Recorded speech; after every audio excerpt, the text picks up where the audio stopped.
कश्मीर घाटी को अद्भुत परिदृश्यों, बर्फ से ढके पहाड़ों, पाइन और देवदार के वनों, ताजे पानी के झरनों, ठंडी बर्फीली अविरल बहती नदियों और खूबसूरत झीलों के रूप में असाधारण सुंदरता का उपहार मिला है। कश्मीर में ठंडे पानी की मछली पालन संस्कृति को बढ़ावा देने वाले ये सभी जल निकाय ठंडे पानी के संसाधन हैं। वूलर, डल, मानसबल झीलें पूरे जम्मू और कश्मीर में कॉमन कॉर्प, अमूर कॉर्प और स्किज़ोथेरॉक्स प्रजाति या ट्राउट जैसी मछलियों की प्रजातियों के लिए प्रसिद्ध हैं। इंसानों द्वारा अतिक्रमण और जलवायु परिवर्तन की वजह से इन मछलियों की कई प्रजातियां संकट में हैं, लेकिन इन मछलियों और कुछ अन्य नई किस्मों के पालन और संरक्षण से मछली पालन में लगे लोगों की आय को बढ़ाने की अपार संभावनाएं हैं।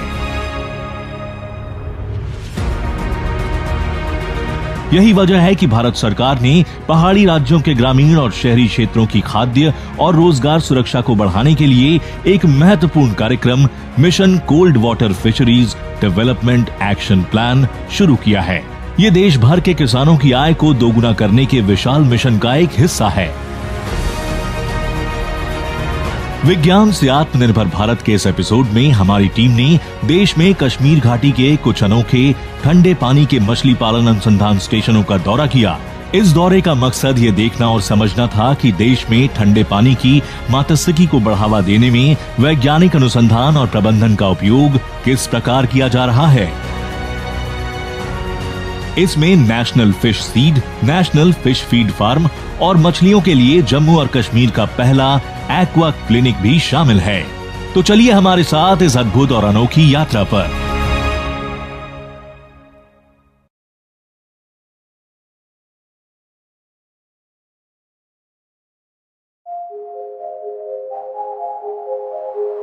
मछली पालन एक्वाकल्चर का एक महत्वपूर्ण क्षेत्र है। एक्वाकल्चर सभी प्रकार के जलीय वातावरण में मछली, शंख, शैवाल और अन्य जलीय जीवों के प्रजनन, पालन और उनसे उत्पाद हासिल करना है, जिसमें घोंघे, झींगे आदि भी शामिल हैं। मूल रूप से ये पानी की कृषि है। वैश्विक खाद्य सुरक्षा को देखते हुए दुनिया भर में एक्वाकल्चर का महत्व बढ़ रहा है। लगभग 6% की वृद्धि दर के साथ ये दुनिया में सबसे तेजी से बढ़ते हुए खाद्य क्षेत्रों में से एक है। भारत में उत्पादन की दृष्टि से अंतर्देशीय मछली पालन और जलीय कृषि मछली पालन क्षेत्र के मुख्य घटक हैं। नदियां, नहरें, ताजे पानी की झीलें, तालाब, जलाशय और खारे पानी जैसे संसाधन हमारे अंतर्देशीय जल संसाधन हैं। हमारे देश में अंतर्देशीय मत्स्य क्षेत्र पोषण, सुरक्षा और रोजगार उपलब्ध कराने में एक बड़ी भूमिका निभाता है। ठंडे पानी में मछली पालन भारत के ऊपरी इलाकों में रहने वाले लोगों के लिए एक महत्वपूर्ण संसाधन है। हिमालयी क्षेत्र और पश्चिमी घाट में मौजूद मानव निर्मित जलाशयों के अलावा भारत के पास ऊपरी नदियों, जलधाराओं और उच्च व निम्न ऊंचाई वाले प्राकृतिक झीलों के समृद्ध संसाधन हैं। हिमालय और प्रायद्वीप क्षेत्र में छोटी बड़ी 16 नदियां हैं, जिनका क्षेत्रफल लगभग 3885 किलोमीटर है।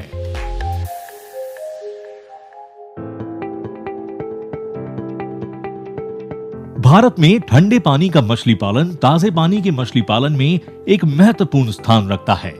ठंडे पानी के मछली पालन में समस्त गतिविधियां ऐसे पानी में करनी होती है जहां पानी का तापमान 0 से 25 डिग्री सेल्सियस तक होता है।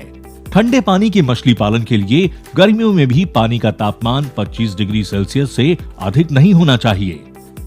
ज्यादा ऊंचाई वाले हिमालयी राज्यों में जहां बड़े पैमाने पर कृषि के लिए आदर्श जलवायु परिस्थितियां नहीं होती, वहां मछली पालन बहुत महत्वपूर्ण भूमिका निभा सकता है। इसलिए भारत सरकार के मत्स्य पालन, पशुपालन और डेयरी मंत्रालय के पशुपालन और डेयरी विभाग ने ठंडे पानी के मछली पालन को बढ़ाने और सुदृढ़ करने की योजना तैयार की है। इसलिए आर्थिक, सामाजिक और पर्यावरणीय रूप से ठंडे पानी की मात्स्यिकी को बढ़ावा देने और संरक्षित करने तथा पहाड़ी क्षेत्र में मछली पालन को बढ़ावा देने के लिए mission cold water fisheries development action plan 2022 तैयार किया गया है। Mission cold water fisheries development action plan से ग्रामीण और शहरी क्षेत्रों की खाद्य और रोजगार सुरक्षा में वृद्धि होने की संभावना है। जम्मू और कश्मीर, हिमाचल प्रदेश, उत्तराखंड, सिक्किम और अरुणाचल प्रदेश जैसे पहाड़ी राज्यों वाले ठंडे पानी के क्षेत्रों को मछली उत्पादन बढ़ाने के लिए तैयार किया गया है।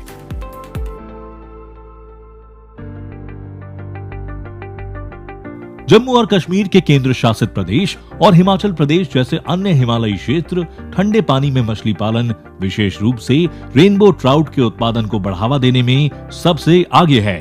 जम्मू और कश्मीर के केंद्र शासित प्रदेशों को प्रकृति ने ठंडे जल संसाधनों से नवाजा है, जो लगभग 0.40 लाख हेक्टेयर के कुल जल फैलाव क्षेत्र को कवर करता है।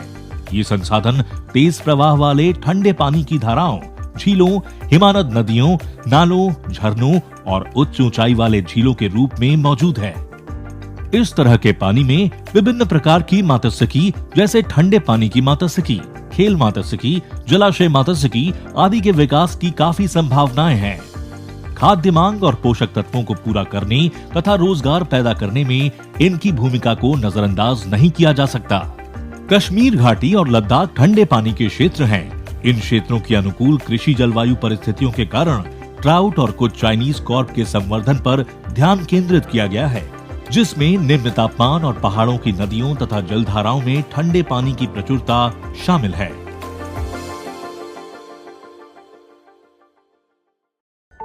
ट्राउट कल्चर की पहली शर्त यह है कि इसके लिए एक साफ सुथरे और बारहमासी स्रोत से निरंतर बहता पानी या बड़े मिट्टी के तालाबों में बहने वाले पानी की जरूरत होती है। हालांकि पानी का साफ होना पहली शर्त है, जबकि बहना बाद की बात है।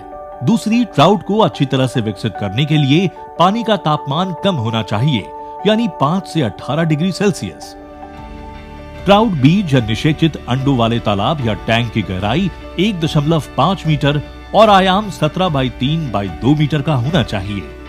जब बीज लगभग 1 से 2 सेंटीमीटर के होते हैं, उन्हें फ्राई कहा जाता है।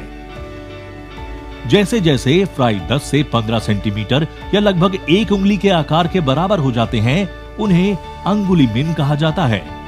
इन अंडों के बढ़ने के दौरान बहते पानी की स्थिति को बनाए रखना पड़ता है। यदि पानी का प्रवाह रुक जाता है तो पानी में घुली ऑक्सीजन की संभावना कम हो जाएगी और पानी का तापमान बढ़ जाएगा। इससे मछलियों का विकास भी बाधित हो जाएगा। यानी कि पानी का बहाव ट्राउट कल्चर के लिए सबसे जरूरी चीज है। We have to maintain a certain water flow. हमें एक निश्चित जल प्रवाह की स्थिति को बनाए रखना होता है। अगर हमारे पास फ्राई जैसी बहुत छोटे आकार की मछली हो तो उसके लिए हमें प्रति किलो मछली के हिसाब से प्रति मिनट लगभग 15 लीटर पानी बनाए रखना होगा। हालांकि ये मछलियाँ भी थोड़े बड़े आकार की होती हैं, लगभग 5 ग्राम से 15 ग्राम तक की। इसलिए पानी का प्रवाह प्रति किलो मछली पर 0.15 लीटर प्रति मिनट बनाए रखा जा सकता है। भारत सरकार और जम्मू कश्मीर सरकार ने इन केंद्र शासित प्रदेशों में जम्मू और कश्मीर के युवाओं को रोजगार के अवसर प्रदान करने के लिए फिश कल्चर की शुरुआत करने और निजी क्षेत्र में मछली पालन शुरू करने के लिए विभिन्न योजनाओं के जरिए सब्सिडी दी है तथा इस अत्यधिक लाभदायक व्यवसाय में संभावित कृषि को प्रोत्साहित करने के लिए मत्स्य पालन विभाग को सहायता दी है।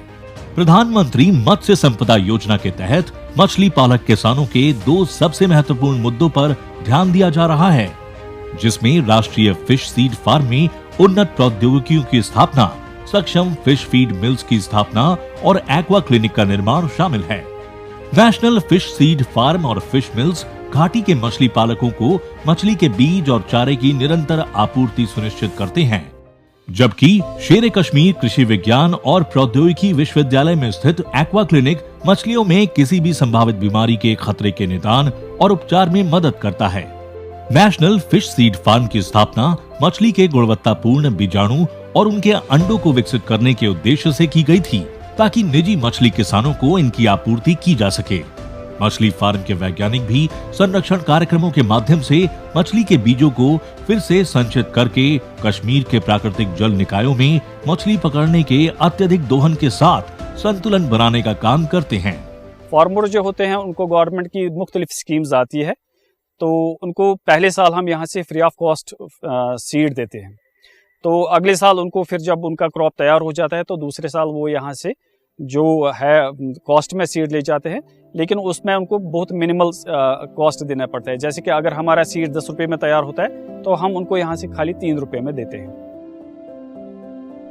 आइए समझते हैं कि मछली के बीजाणु कैसे पैदा होते हैं। हाइपोफिसेशन की प्रक्रिया से फार्म में मछलियों की कृत्रिम नस्लें तैयार की जाती हैं। हाइपोफिसेशन की तकनीक में पीयूष ग्रंथि अर्क का इंजेक्शन लगाया जाता है जो मछली में प्रजनन को प्रेरित करता है। इस तकनीक में प्रजनन के लिए शरीर में जरूरी विभिन्न गोनाडोट्रोफिन हार्मोन का उपयोग किया जाता है। अगर चाइनीज कॉर्प की बात करें तो हैचरी में एक मादा और 2 नर मछलियों को एक हार्मोन देके डाला जाता है जो उन्हें उत्तेजित करता है और फिर उन्हें एक तालाब में रखा जाता है जिसमें शावर की आपूर्ति रहती है। इस तरह एक स्ट्रीम इफेक्ट बनाया जाता है जिससे पानी में हलचल पैदा होती है और तालाब में मछली द्वारा अंडा देना सुनिश्चित होता है। इसके बाद मछलियों को तालाब से बाहर निकाल लिया जाता है। अगले दिन अंडों को भी बाहर निकाला जाता है और उन्हें दूसरी हैचरी में डाल दिया जाता है जो हैचिंग के लिए इंक्यूबेशन पूल के रूप में कार्य करती है। यहाँ अंडे सेने में 3 दिन लगते हैं। इस प्रक्रिया के दौरान स्फुटित मछली को अतिरिक्त रूप से कुछ खिलाने की जरूरत नहीं होती। उनके पास एक जर्दी वाली थैली होती है जो उनके लिए खाद्य भंडार के रूप में कार्य करती है और उन्हें ऊर्जा देती है। यहाँ से उन्हें फिर नर्सरी में डाल दिया जाता है। इसके बाद मछली अपना मुंह खोलने लगती है और उसे लगभग 20 दिनों तक कृत्रिम रूप से खिलाया जाता है जिससे वो 2 से 3 सेंटीमीटर तक बढ़ती है। इसके बाद उन्हें पालने वाले तालाब में डाल दिया जाता है जहाँ वे 4 से 5 सेंटीमीटर की होने पर अंगुली मीन में बदल जाती है। उसके बाद इन्हें किसानों को रियायती दरों पर दिया जाता है और किसान उनका पालन अपनी विशेष रूप से बनाए गए तालाबों में करते हैं। हमारे फार्मर्स है, जैसे अगर इनके पास यहाँ पे सीड हमारा जो प्रोड्यूसिंग ये फॉर्म नहीं होता तो इनको बाहर से सीड लाना था, इनको इसमें ज़्यादा खर्चा आ जाता। लेकिन जो हमारा ये सीड यहाँ प्रोड्यूस होता है उनको हम नॉमिनल रेट्स पे ये प्रोवाइड करते हैं, like 3 rupees, 5 rupees, 10 rupees fingerling size.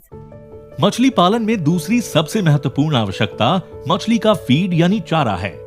Jammu Kashmir के किसान अभी तक मछली के उस चारे पर निर्भर थे जिसे बाहर से आयात करना पड़ता था। अब पूरे जम्मू कश्मीर और लद्दाख में मछली पालन का काफी विकास हुआ है। इसलिए मछली पालन विभाग ने मानसबल में एक मेगा ट्राउट फीड मिल की स्थापना की है। इसे हॉलैंड से आयात करके 2013 में स्थापित किया गया था। ये एक हाई टेक फीड मिल है और इससे एक्सट्रूडेड पैलेट फीड का उत्पादन किया जाता है। इस फीड की मुख्य गुणवत्ता ये है कि ये फीड फ्लोटिंग टाइप का होता है। क्योंकि ट्राउट एक एंगल्ड फिश है, इस वजह से सतह पर तैरता चारा खाने में इसे आसानी होती है। चारे के सतह पर तैरने से इसकी बर्बादी भी काफी कम होती है। अभी ये फीड लद्दाख समेत जम्मू कश्मीर के पूरे केंद्र शासित प्रदेश को उपलब्ध कराया जा रहा है, जिसमें सभी सरकारी और निजी ट्राउट यूनिट शामिल हैं। जब हमने इस परियोजना को शुरू किया था तो केवल 25 टन का उत्पादन हुआ था, लेकिन अब पिछले साल से आंकड़ा 500 मीट्रिक टन तक पहुंच गया है और इस साल तो हम 600 मीट्रिक टन से भी अधिक फीड की उम्मीद कर रहे हैं। फिलहाल ये चारा केंद्र शासित प्रदेश जम्मू कश्मीर और लद्दाख को उपलब्ध कराया जा रहा है। सरकारी और निजी ट्राउट वाले सभी यूनिट को इसकी आपूर्ति की जा रही है। इस परियोजना के शुरू होने से पहले इसका उत्पादन 25 टन था, लेकिन पिछले साल तक ये लगभग 500 मीट्रिक टन तक पहुंच गया है। मछली का चारा मछली के भोजन से ही बनाया जाता है और इसे बेंगलुरु से लाया जाता है, जिसमें सोया मील, गेहूं और अलसी का तेल होता है। पहले इनकी उपयोगिता की जांच प्रयोगशालाओं में की जाती है और फिर इनसे मछली का चारा बनाया जाता है। कच्चे माल को हथौड़े से कूटा जाता है और फिर महीन पोषक तत्वों के साथ मिलाया जाता है। फिर इसमें तेल डाला जाता है और अच्छी तरह से मिलाया जाता है, जिसके बाद मिश्रण को कंडीशनिंग के लिए एलिवेटर के माध्यम से आगे बढ़ाया जाता है। कंडीशनिंग यानी एक्सट्रूजन सेक्शन में चारे के इस मिश्रण को पकाने के लिए गर्मी और भाप दी जाती है ताकि ये पशुओं को आसानी से पच जाए। इसका 500 किलो वजन का एक बैच बनाया जाता है।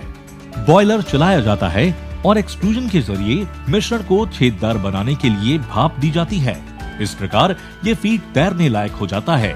फीड ठीक से तैर रही है या नहीं, इसके लिए इसे बाईपास में चेक किया जाता है। फिर फीड को दूसरे एलिवेटर के जरिए ड्रायर में लाया जाता है। यहाँ फीड को ड्राइंग एंड कूलिंग सेक्शन से गुजारा जाता है। ड्रायर में फीड को गर्मी दी जाती है, जहाँ तापमान लगभग 120 डिग्री सेल्सियस तक होता है और उसके बाद इसे कूलर में लाकर ठंडा किया जाता है।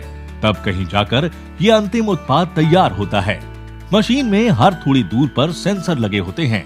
एकत्रित चारा विभागीय इकाइयों को दिया जाता है और सभी संभागों को लगभग 800 निजी किसानों को भी इसकी आपूर्ति की जाती है। हमारा जो ये फीड जो है ये काफ़ी इसमें हमें फीडबैक मिला है, काफ़ी अच्छा रहा है और जो फार्मर्स हैं हमारे फिशरीज़ में आगे उन खुश हैं इस सेक्टर में आने से। दूसरी बड़ी बात हमारे ये है कि हमने जो ये फीड बनानी शुरू की तो हमने एक्सपोर्ट भी की है। भूटान जो हमारा है नेबरिंग कंट्री, उसमें हमने एक्सपोर्ट भी की है।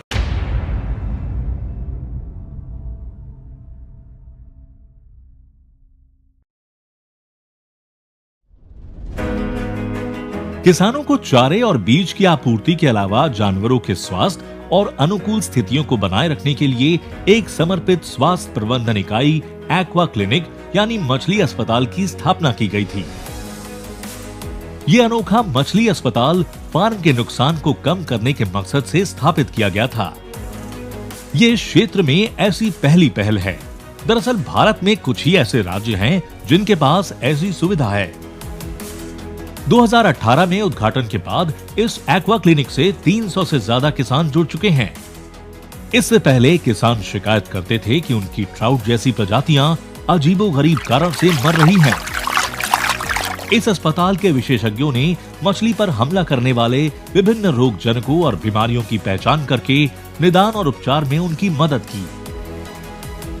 मछली पालने वाले किसान अस्पताल की सेवाओं के प्राथमिक लाभार्थी हैं और इससे उन्हें जानवरों का उपचार, तकनीकी जानकारी पर वर्कशॉप, जन जागरूकता कार्यक्रम जैसी नियमित सेवाएं मिल रही हैं ताकि उनके पशुओं की मृत्यु दर को कम किया जा सके और उनकी आय में वृद्धि की जा सके। इस एक्वा क्लिनिक में 30 से 40 टैंक और 3 प्रयोगशालाएं हैं। मुख्य प्रयोगशाला एक पैथोलॉजी लैब है जिसका उपयोग विभिन्न प्रकार के रोगों के निदान के लिए किया जाता है। यहाँ एक सेल कल्चर लैब भी है जो ठंडे पानी की स्थानीय प्रजातियों से सेल लाइन को विकसित करने और मछली से वायरस अलग करके उसका विशेषीकरण करके दोहरे मकसद को पूरा करती है। प्रयोगशाला की टीम पहले स्थानीय मछलियों से प्राइमरी सेल कल्चर स्थापित करने का प्रयास करती है। अब तक 2 प्राइमरी कल्चर सफलतापूर्वक विकसित किए गए हैं और अन्य स्थानीय प्रजातियों से सेल कल्चर विकसित करने का काम प्रगति पर है। प्राइमरी सेल कल्चर को विकसित करने का पहला कदम मछली का नमूना तैयार करना है। इसके लिए मछली की प्रजातियों को प्रयोगशाला में लाया जाता है और मछली को परिस्थिति अनुकूल बनने से पहले उचित एंटीबायोटिक उपचार दिया जाता है। उसके बाद अन्य आवश्यक परीक्षण किए जाते हैं। फिर प्राथमिक सेल कल्चर विकसित किया जाता है। इसका दीर्घकालीन लक्ष्य मछली के विषाणुओं का भंडार विकसित करना है ताकि विभिन्न रोगों के विकास और उपचार को आसानी से जाना जा सके और इसका उपयुक्त चिकित्सीय समाधान निकाला जा सके। यदि कोई बीमारी फैलती है तो मछली के पेशेवर चिकित्सकों की भूमिका प्रभावित आबादी या कभी-कभी पूरे तालाब या जल निकायों को मुख्य स्रोत से अलग करने की होती है। उसके बाद उनका काम मछली के वायरस या रोगजनक की पहचान और लक्षणों पर काम करना है तथा उपचार की उचित रणनीति विकसित करना है। यदि वांछित रोगजनक अलग किया जाए और उसकी ठीक से पहचान की जाए तभी इसकी चिकित्सा हो सकती है। ये मछली के रोग को नियंत्रित करने में महत्वपूर्ण होता है। एक बार जब रोग नियंत्रित हो जाता है तो किसान अपने फार्म में मछलियों की वांछित उत्पादकता प्राप्त कर सकता है। इस तरह मछली पालन के लिए सेल कल्चर लैब की भूमिका काफी महत्वपूर्ण है। Also, our lab has a role to play. हमारी प्रयोगशाला भी एक महत्वपूर्ण भूमिका निभाती है क्योंकि इसमें वायरल रोगों का इलाज होता है। ठंडे पानी की मछलियों के संदर्भ में सेल कल्चर की सुविधा की स्थापना से हम ठंडे पानी में मछली की बीमारियों की रोकथाम के लिए हम उनकी चिकित्सा कर सकते हैं। Water sector. So in that way, our lab has a very important role to play. सामूहिक जागरूकता कार्यशालाएं आयोजित करने से लेकर फार्म स्तर पर बीमारियों के प्रबंधन और मछली की स्वास्थ्य समस्याओं के बारे में जानने के लिए एक्वा क्लिनिक ने मछली किसानों के लिए एक एंड्रॉयड एप्लीकेशन भी बनाया है जिसके माध्यम से किसान अस्पताल से जुड़ सकते हैं। फिलहाल इस ऐप पर 400 मछली किसान पंजीकृत हैं। इसके अलावा एक्वा क्लिनिक जम्मू कश्मीर, लद्दाख और भारत के अन्य पहाड़ी क्षेत्रों में ठंडे पानी के क्षेत्र में 18 से अधिक प्रकार की बीमारियों की पहचान करने में कामयाब रहा है और उसने वायरल, फंगल, परजीवी या जीवाणुओं से होने वाली सभी प्रकार की बीमारियों का सफलतापूर्वक इलाज भी किया है। मछलियों के अस्पताल की यह अवधारणा का अर्थ है कि हम अपने किसान समुदाय को संबंधित ज्ञान उपलब्ध कराकर शिक्षित करें, खासकर बुनियादी मत्स्य पालन का ज्ञान, उन्हें मछली स्वास्थ्य प्रबंधन सेवाएं प्रदान करें, उन्हें मछलियों का उत्पादन बढ़ाने के लिए सभी आवश्यक सेवाएं प्रदान करें। मुझे लगता है कि अगर इस विचार को भारत के दूसरे भागों में अपनाया जाएगा तो इससे मछली पालकों को काफी लाभ होगा। मछली पालन जम्मू कश्मीर और लद्दाख की अर्थव्यवस्था में महत्वपूर्ण भूमिका निभा रहा है। इन केंद्र शासित प्रदेशों में युवाओं के लिए रोजगार पैदा करने के अलावा ये इन क्षेत्रों की खाद्य आवश्यकताओं को पूरा करने में भी योगदान दे रहा है। ठंडे पानी में मछली पालन के लिए वैज्ञानिक ज्ञान और प्रबंधन कार्य प्रणालियों को लागू करने से मछली किसानों को अधिकतम उत्पादन और उच्च रिटर्न सुनिश्चित होता है। कार्प कल्चर के लिए पॉन्ड्स जो कंस्ट्रक्ट करते हैं उसमें भी गवर्नमेंट इनको सब्सिडी प्रोवाइड करते हैं। 150 था, इसमें 1.50 था लैक्स एक पॉन्ड होल्डर को मिलता था, अभी ये 2 लैक्स के करीब हो गया है।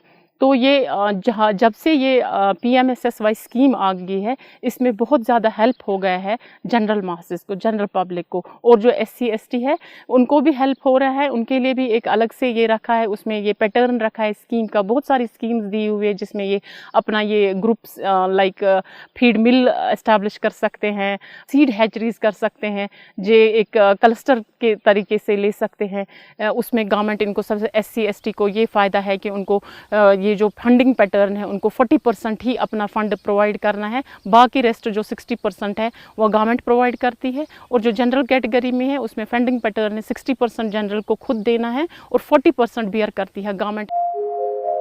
पहले मछली का चारा, जो कि मछली पालन में एक अहम चीज थी, वो स्थानीय तौर पर उत्पादित नहीं किया जाता था और इसे कर्नाटक जैसे अन्य राज्यों से खरीदना पड़ता था।